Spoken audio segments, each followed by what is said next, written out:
hace más de 35 años, en su ensayo Por una ciencia de la mordida, el intelectual Gabriel Said advirtió que en México la corrupción no es una plaga del sistema político mexicano, sino es el sistema mismo.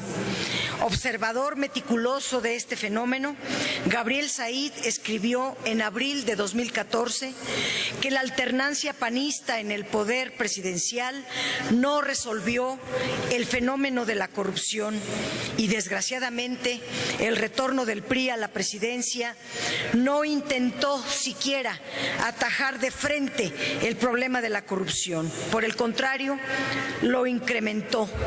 La percepción y los escándalos de corrupción están medidos. La percepción nacional e internacional sobre el incremento de la corrupción en los últimos 2 años está ampliamente documentada.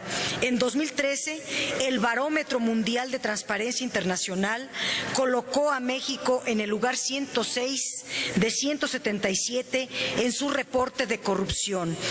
4 años antes, en 2009, México ocupaba el lugar 89. Casi 20 lugares bajó nuestro país en 2 años. Así que, para dar una respuesta a lo que dijo el senador que me antecedió en la palabra, solo en el discurso combaten la corrupción, pero en los hechos la fomentan.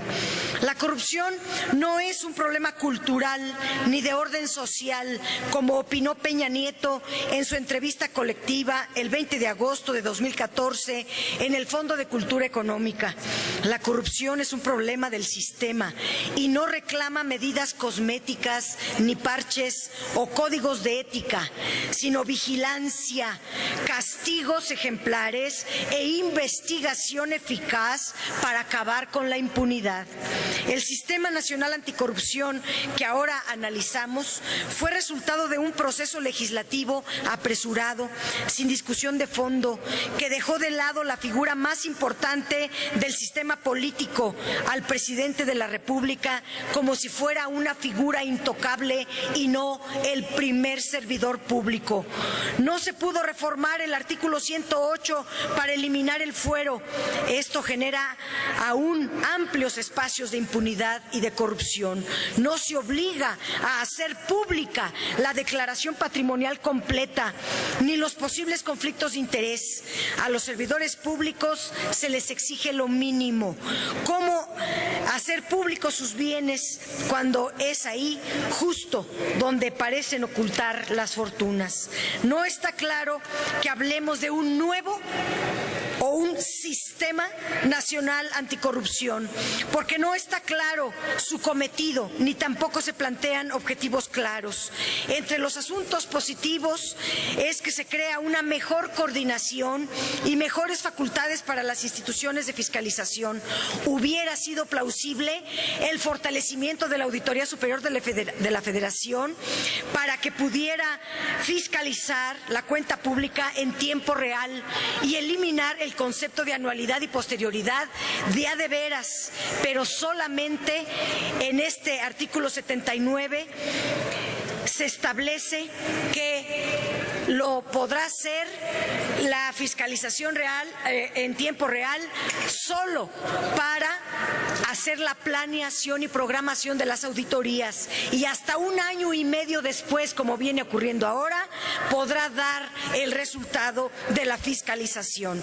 Asimismo, la Auditoría Superior podrá ahora fiscalizar todos los recursos federales, incluyendo las participaciones destinadas a estados y municipios, así como los recursos destinados a fideicomisos, fondos y mandatos públicos y privados. Este es un gran paso adelante, sin duda, que coincide y va de la mano con la Ley General de Transparencia. No obstante estos avances, hay grandes vacíos en la ley, incluso retrocesos, al otorgarle a este sistema una mayor dependencia hacia el Poder Ejecutivo Federal. Quiero dar algunos de estos vacíos y retrocesos presidencialistas. 1. El Sistema Nacional Anticorrupción descansa sobre la Auditoría Superior de la Federación, sobre la Secretaría de la Función Pública y sobre el Tribunal Federal de Justicia Fiscal y Administrativa, que será luego Tribunal Federal Federal de Justicia Administrativa, al cual se le dota de más facultades para sancionar tanto a servidores públicos como a particulares, y estará dedicado a sustanciar los procesos de responsabilidades administrativas turnados por los órganos internos de control, la Secretaría de la Función Pública y la Auditoría Superior de la Federación. Sin embargo, el Tribunal Federal de Justicia Fiscal y Administrativa y la Secretaría de la Función Pública no son entidades plenamente autónomas. Los magistrados del tribunal y el titular de la Secretaría de la Función Pública son propuestos directamente por el Ejecutivo Federal. No existe ni siquiera una terna. El Senado solo tiene el papel de ratificar o rechazar la propuesta. Además, los órganos internos de control existentes no se van a renovar, por lo que permanecerán los intereses ocultos que ahora representan. Tan solo baste mencionar el propio problema de conflicto de interés que planteó el nombramiento de Virgilio Andrade como titular de la Secretaría de la Función Pública.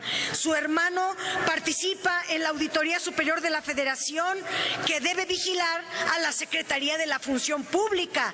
Esta ley le da una extensión al mandato de Andrade, aun cuando no ha resuelto ninguno de los asuntos pendientes, como el posible conflicto de interés en el caso de la Casa Blanca. Recientemente, el titular de Conagua, David Korenfeld, renunció ante la presión ciudadana al ser exhibido utilizando helicópteros públicos para uso privado, pero la Secretaría de la Función Pública no lo ha sancionado y la Auditoría Superior de la Federación se hizo que no vio y no oyó.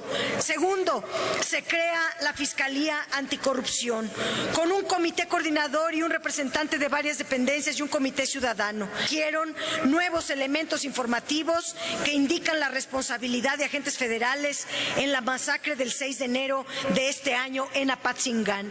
El presunto encubrimiento de estos agentes federales y la protección al propio comisionado Castillo presume otro caso de corrupción. 3. El Sistema Nacional Anticorrupción incluye también sanción a particulares en los importantes proyectos de inversión y de contratos en todos los sectores estratégicos del país, como es el caso del sector energético. Sin embargo, las sanciones en estos casos no consideramos que sean suficientes para combatir la tentación de sobornar y capturar a los funcionarios que encabezan los nuevos órganos reguladores, que serán los principales responsables de otorgar contratos multimillonarios. La captura del Estado y de los órganos reguladores por parte de las corporaciones privadas será otro gran desafío frente a las reformas actuales en el sistema financiero, en telecomunicaciones y en el sector energético. Este Sistema Nacional Anticorrupción se quedó muy chiquito, no va a fondo, no da un salto histórico que requiere un verdadero Sistema Nacional Anticorrupción. Se avanza 5 centímetros de los 50 kilómetros que había que recorrer en esta carrera de combate a la corrupción. La corrupción, senadoras, senadores, no se combate solo con buenas leyes, sino con verdaderos contrapesos democráticos y con un alto total a la impunidad. Gracias.